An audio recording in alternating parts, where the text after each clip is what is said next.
Facebook TikTok ថ្ងៃនេះឃើញបងស្រីម្នាក់គាត់ផុសថាគាត់លាបលេលាបមុខលាបឲ្យបានដូចជាប្រហែល3ដងឬ7ដងហើយស្ដាប់វាមិនតន់ដែរណាព្រោះគេកាត់មួយកណាត់ខ្លីៗអញ្ចឹងណាលាបឲ្យវាទៅជាចេញគេរត់ជិតពុលពេញខ្លួនឲ្យកើតមហារីកគាត់លាបតែ3ថ្ងៃទៅ7ថ្ងៃគាត់កើតមហារីកវាចុះតម្រាំអញលាប7ឆ្នាំហើយលេលាយទៀតនេះហើយប្រើស្ប៉ាមានជាតិកាត់ទៀតនេះអញអត់ហ៊ានសម័យទេនេះតែសំខាន់ដូចសុខភាពនៅរឹងមាំដដែលហើយអាចឡាយជេគេបានធម្មតាអញ្ចឹងណាអញ្ចឹងបកទៅគិតឡើងវិញបងប្អូនចាថាផលិតផលអីក៏សាហាវម៉េះ3ថ្ងៃទៅ7ថ្ងៃកើតមហារីកមិនមែនកាន់ជើងអ្នកលក់គ្នាឯងណាប៉ុន្តែមានការសង្ស័យជាខ្លាំងចាព្រោះការស្ដាប់ទៅវាដូចជាសាហាវខ្លាំងពេកណាលាប3ថ្ងៃទៅ7ថ្ងៃកើតមហារីកយូរចុះតម្រាំតែខ្ញុំនេះលាបឡើង7ឆ្នាំអានឹងមិនទៅវិញទៅអាលាបមធ្យមណាអាងុំខាត់ស្បែកសិតពពួកថ្នាំខាត់មានជាតិកាត់ទៀត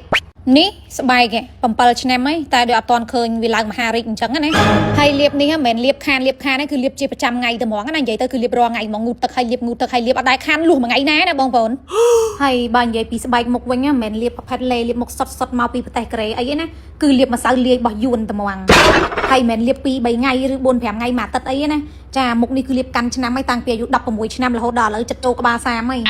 តែវាអត់ទាន់ឃើញឡើងជាតិពុលអញ្ចឹងណាអញ្ចឹងបានខ្ញុំកំពុងតែមានការងឿងឆ្ងល់ជាខ្លាំងចាលេលាបមុខសុតអីក៏សាហាវមិនលាបតែ3ថ្ងៃទៅមួយអាទិត្យសោះវាចេញជាតិពុលហើយវាទៅជាមហារីកវាលឿនពេកណាគេលាបលេសុតគេកើតមហារីកដូចចុះតម្រាំតែខ្ញុំលាបម្សៅលាយហើយលាបលេលាយហើយប្រើស្ប៉ាមានជាតិកាត់ទៀតអូយអត់ហ៊ានសម័យនេះនិយាយមែនភ័យខ្លាំងណាតែកើតទេចាដល់ថ្ងៃខាត់ស្បែកហ្នឹងតោះស្ប៉ាខ្មោចឆៅមកខាត់ស្បែកបន្តិចសិនចាខាត់ស្បែកបដាបន្តតាមដានរឿងនឹងតទៀតចង់ដឹងថាទៅជាយ៉ាងណាវិញអញ្ចឹងណាចាអរគុណ